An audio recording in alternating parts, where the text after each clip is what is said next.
It was the end of 2011. I was a full-time artist, broke, grinding, and constantly looking for ways to save money on supplies. One of the ways I saved? Buying used canvases and painting over them. That's what I thought I was doing when I found this one, a giant canvas at a repossession auction. It was listed online. I couldn't see the detail, just the size. That's all I cared about. It was massive. 77 by 108 inches. I figured it'd be perfect to cover with primer and paint over. There was only one other bidder. I told myself I wouldn't go over $50, but when it hit $57, I said, screw it. I'm not losing this over $7. I rented a U-Haul to go pick it up, and the moment I saw it in person, everything changed. It was stunning. Majestic. A true statement piece. There was no way I was painting over it. No way. I started researching. The signature on the back matched Paul Jenkins, a name I'd never heard before. But the comps? $10,000, $15,000, $20,000. I contacted Dumichel's in Detroit. They're legit, one of the most respected auction houses in the country. They authenticated it. It was confirmed to be an original Paul Jenkins acrylic on canvas. I had to rent another U-Haul just to get it there. It took two of us, walking blocks through the city in the wind just to get it through their doors. Nerve-wracking doesn't even begin to describe it. That painting was a headliner in their February 2012 auction. The bidding lasted just minutes. The final sale price? $23,000. That flip changed everything. I started looking at everything differently. Paintings, furniture, clothes. If there was value hiding in plain sight, I wanted to find it.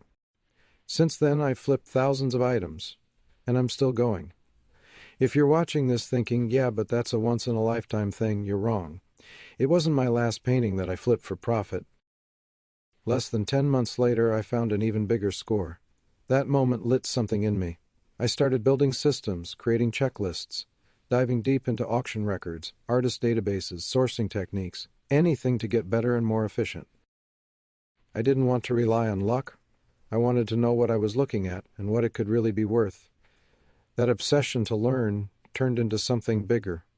I wrote my first book. Was it good? Honestly, no. It was rough, but I did it.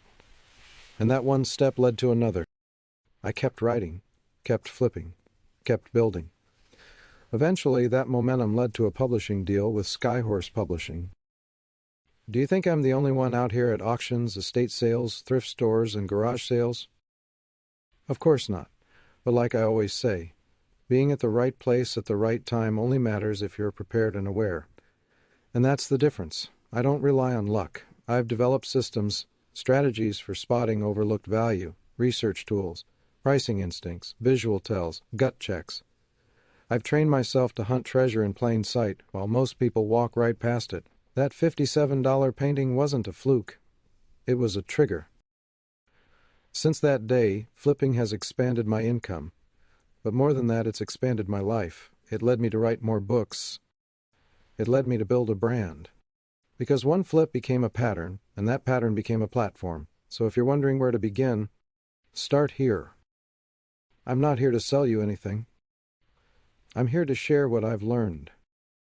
What I wish I knew when I started. If you've got questions, drop them in the comments. I'll help however I can. This channel isn't just about flipping, it's about figuring it out. I'm still learning, still growing. Every day I pick up something new, and this is where I document it.